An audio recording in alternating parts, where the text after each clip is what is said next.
What's up everyone, welcome back to the channel. So today we are reviewing episode 7 of Dexter Original Sin, and the title of this episode is The Big Bad Body Problem. Now we did have a week off between episodes 6 and 7, and with episode 6 they did leave us with a pretty big cliffhanger, and then we took a week off, came back, we just got episode 7 yesterday. So with episode 6 cliffhanger, if you didn't see it, heavy spoilers coming, and we will be speaking spoilers for episode 7. So again, if you haven't watched either episode 6 or 7, I would recommend pausing, go get caught up, come back, let us know down in the comment section whether or not you agree with our summary or our take on where we're at, not just with episode 7, but the show overall, especially since we only have 3 episodes left, with the show coming to a conclusion on February 16th. So again, we only have 3 episodes left. So as I mentioned, we took a week off. We were left with a pretty big cliffhanger. Where we pick up in episode 7 is Dexter has Levi Reed's dead body in the back of the truck, in the bed of the truck. He's making his way to Gator Alley, which has been his dumping ground, so to speak, for all of his victims. And as he approaches, he is stopped by police, or he notices police is there who stop him, and they are there. We don't really know how they got there, as far as, you know, who alerted them about Tony Farrah's arm. So Tony is the loan shark that, you know, Dexter previously took his body there, and we did see early on his arm float up to the top, and then at the end of that particular episode earlier on, it was left with a cliffhanger there. So we thought we were going to get that story. I think it was episode 3 that happened. We didn't see anything in episode 4 or 5, and I mentioned in those reviews, I can't believe they haven't brought that up, because you would think it would be a pretty big story, you know, point. The fact that Dexter didn't really dispose of the body. Now how is he going to get out of this situation? So they finally brought that up in episode 6 at the end. But as we start episode 7, when Dexter shows up, you know, he just makes it seem like he's there to support and help with the crime scene with forensics. Masuka is there. So he goes to help Masuka. He's told to get fingerprints off the arm that's left there.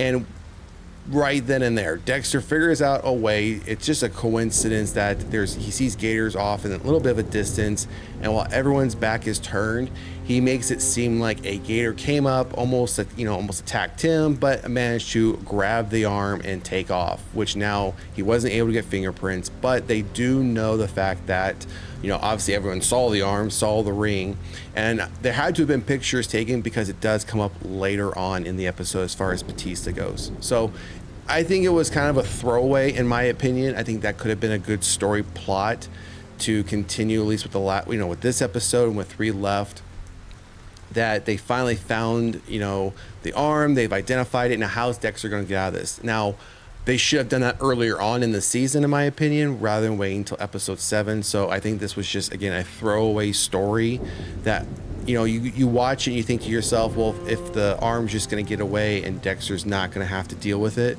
why even bring up the point of this? You know, why even bring this up? Why allow the arm to even be found in the first place, right? So that takes place. Now Dexter now has to figure out how is he going to dispose of the body he has, Levi's body. So he ends up taking it to a dumpster, you know, behind a store, behind a building, puts it in there, which eventually gets picked up by a garbage truck and then taken to a landfill, which that's the last we see and know of his body, right? We don't know anything else further from that.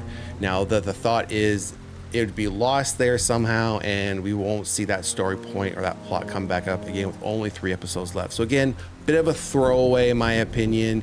It was just, hey, we have this body, we have this part of the story that we need to close out, and this is how we're going to do it.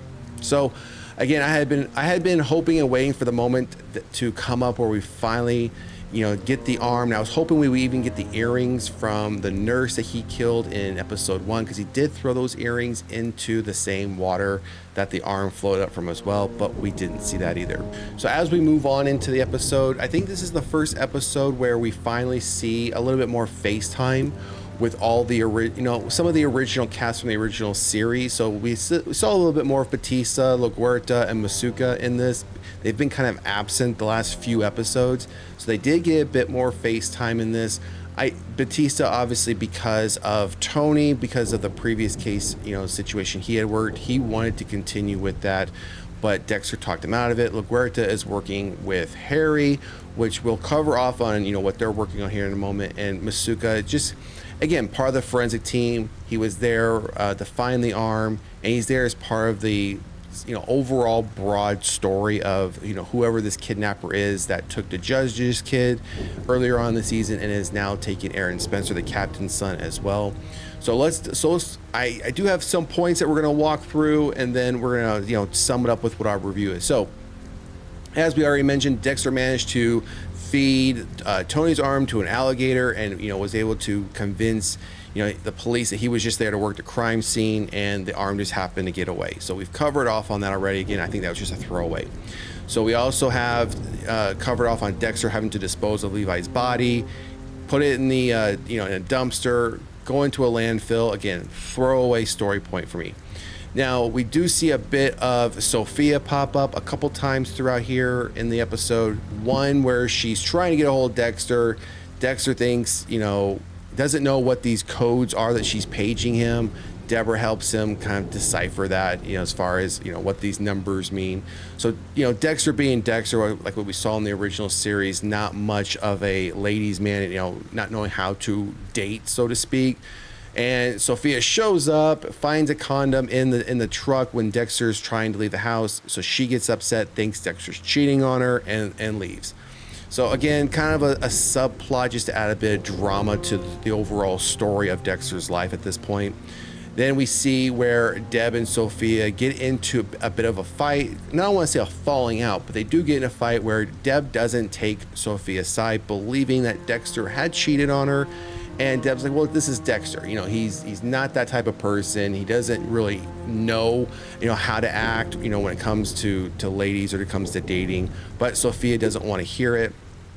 And later on, this does have a bit of an impact as far as, we know Deb was waiting for scouts to come watch her in the playoffs for volleyball.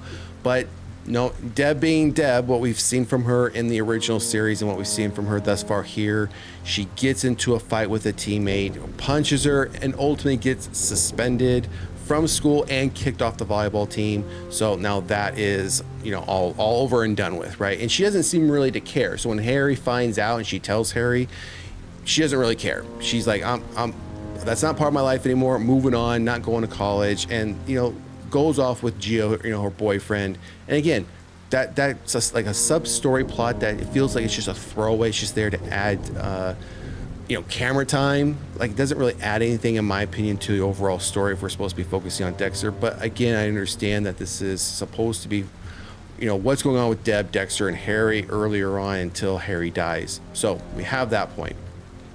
So we move on. So if you remember Clark, one of the police officers that's been part of the overall story, I don't want to say a mentor, but it's kind of been helping Dexter out here and there throughout the various episodes. So him and Dexter have a quick conversation. Dexter ran into Clark at a gay club, and Clark is just really trying to ensure that Dexter kind of keeps that secret about his life. Clark's trying to keep his personal life and his work life completely separate. No one at work knows that he is gay, and you can see from Dexter doesn't care if he is or he isn't, and Dexter just ensures him that, hey, your secret's safe for me. Secret is safe with me. You have nothing to worry about. And again, that kind of conversation ends, and we move on with the story.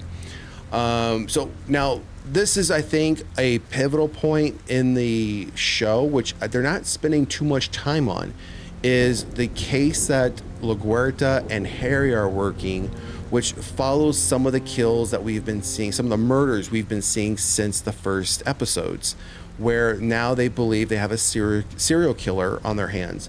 And if you remember, we did see Dexter at one of the crime scenes give his input, believing it was a serial killer, giving his take on it. Harry told him, hey, leave the detective work to the detectives, kind of stay in your lane. But ultimately convinced LaGuerta, hey, look into this, could be a serial killer. Now they are convinced. LaGuerta and Harry are convinced they do have a serial killer on their hands. They convinced Captain Spencer to allow them to pursue this a bit further. And they were following up on a stolen car, which they did eventually find that was sold to a father bought it for his daughter, but then they ended up, taking possession of it for evidence because they feel that it is in fact the serial killer's car. So again, that's what those two are doing.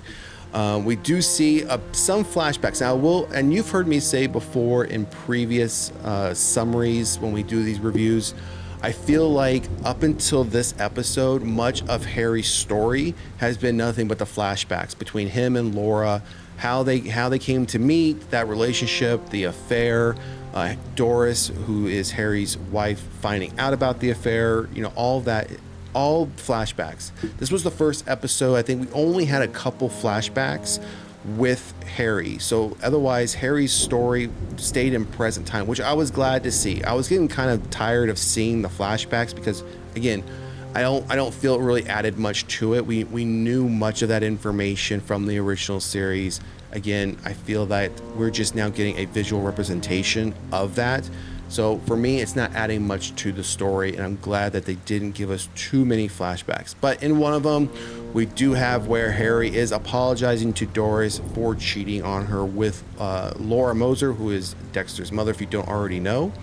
And he tries to assure her that the affair has ended, right? And this is all before Laura is killed, which we know she is killed by Hector Estrada because we know that from the original series. So at this point, Laura is still alive, but we do see in a flashback where she does meet with Hector Estrada, which there is some suspicion from him. He feels like, hey, keep an eye on her, not trusting her too much. So I think we're going to see her demise in probably the next episode, either 8 or 9. It's going to happen before the final episode. So I see that happening here soon. So Dexter has a conversation with Angel Batista to stop investigating Fiera's death and look to the serial killer, to look to real life serial killers for inspiration. So this is where, because Angel had that connection to the previous Tony case, from the busboy whose mother was killed, who eventually took his own life. Angel obviously has an invested interest in the fact that this individual has now been found murdered. But again, Dexter's trying to get everyone's attention off of this because he's the killer. He's the one that did it, right? So again, this was probably the only aspect that we see Angel in this episode. Again, feels like it's just a filler. Feels like it's just there to take up camera time and fill out the full episode. For me, didn't add much to the story as far as that piece of it being there. Now, as we move on through the episode, for the broader case of Judge Powell's son originally being kidnapped earlier on the season, and his son was eventually killed, we now have the finger of Captain Spencer's son cut off and sent to Miami Metro. So now they're kind of following that same pattern where, okay, we got the finger, now we have X amount of days before we would expect to find his body, right? So Nicky managed, though, before his finger was cut off, to stab the attacker. We saw him kind of take the handle off the bucket, sharpen it up, and then once the masked individual came in, he did stab him prior to his finger getting cut off. And one thing we did notice, though, when the finger showed up, and Dexter saw as well, is that he looked at the finger a little bit more closely and saw that there was an initial cut and then the final cut that severed the finger. So that hesitation cut is what they referred to it as in the episode. So that raised Dexter's suspicion, right? Hey, if there's a hesitation cut here, why was there a hesitation cut when there wasn't on the judge's son?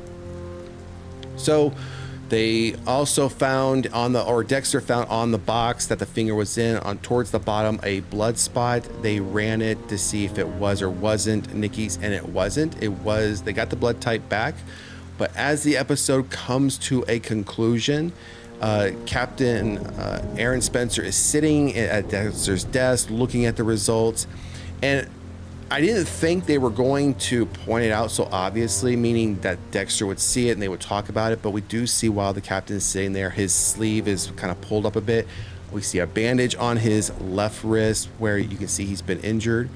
And at first, again, we would make it seem like they were just going to try to let the audience know that it's there, but they weren't going to address it in the episode, but they do. Dexter sees it, points it out, and the captain tries to spin it off as, oh, I was working on my air conditioner at my crappy apartment. But make sure all, further, developments, anything else for this case comes directly to me that, Dexter happens to find out. So the episode pretty much is coming to a conclusion where now we're in like this little convenience store where those little meals that were being served to Judge Powell's kid, as well as Nikki, are being purchased. And as the camera pans up, it's the Captain Aaron Spencer who's buying these meals, and the episode ends. So we're now fully led to believe that Aaron Spencer is the kidnapper, he is the killer, but we don't have the why. Like, what is the reason why he's doing it? And again, we only have 3 episodes left, and the name of these episodes is Business and Pleasure, Blood Drive, and Code Blues. So I would imagine if something is going to happen to the captain, as far as them finding out it's him, it's going to happen in this next episode. No later than early on, mid episode 9, because they have so many other things to try to wrap up in 3 episodes, as far as Laura being killed by Estrada in these flashbacks, Harry dying or taking his own life, and then the broader story, the broader case that's being worked, and then the other serial killer that LaGuerta and Harry are investigating. So they have quite a bit to try to wrap up in 3 episodes. And usually when I see TV shows come to this point, everything now will feel rushed. Everything will feel like you're just jumping from one case to another, and you don't have a true flow of sense of conclusion, and it's just going to be a muddy mess. And hopefully, though, that they don't find themselves in that position with only 3 episodes left, but we'll have to wait and see. Now, my rating for this episode is going to be a bit higher than all the previous ones. I think all the previous ones we've done, like 2.5s, no higher than 3s. This one I will give about a 3.5, almost a 4 out of 5, just for the simple fact that we finally have some answers on who the killer is, and the fact that I don't think many of us would have thought that it would have been the captain is the kidnapper and the killer. I don't think, though, he's working alone. I think there's somebody else working with him, because if you look at the individual who was, masked and attacking, Nikki in the scene where he gets stabbed. Yes, obviously from an acting perspective, it doesn't look like the captain. So I'm wondering if there is somebody else as well. Obviously, in that point, it was the captain because he got stabbed, right? So I do think, though, that there's somebody else, though, that might be involved. And Deb's boyfriend, I still think there's a mystery behind that as far as who he could be linked with. And if he's just there, again, as filler, we're just waiting for the shoe to drop as far as that relationship goes, where either he's going to break Deb's heart, or he's just going to dump her, going to get bored with her. Something has to happen with that story. Otherwise, again, it just feels like it's just there for space and filler. So anyways, that's going to wrap it up for my review of this episode, my summary of it. Again, 3.5, almost a 4 out of 5, just for the simple fact that we know it's Aaron Spencer is the kidnapper and killer. Again, I don't think many of us saw that it would be him. Now we just need to understand, what is the driving force behind it, as far as why he's doing it, and hopefully they can explain that clearly throughout the last 3 episodes. Again, the last episode will end on February 16th, and then we jump right into Dexter Resurrection in June. So that's going to do it for today's episode. Drop a comment in the comment section. Let us know what you thought about episode 7. Do you agree with our rating, 3.54 out of 5? Or are you just, really not that invested in the series and really just don't care that much about Dexter Original Sin, and, the original series was enough for you? So again, drop a comment in the comment section. Let us know what you think. And if you haven't done so already, please like, share, and subscribe to the channel. Otherwise, we'll see you at the next one. Peace.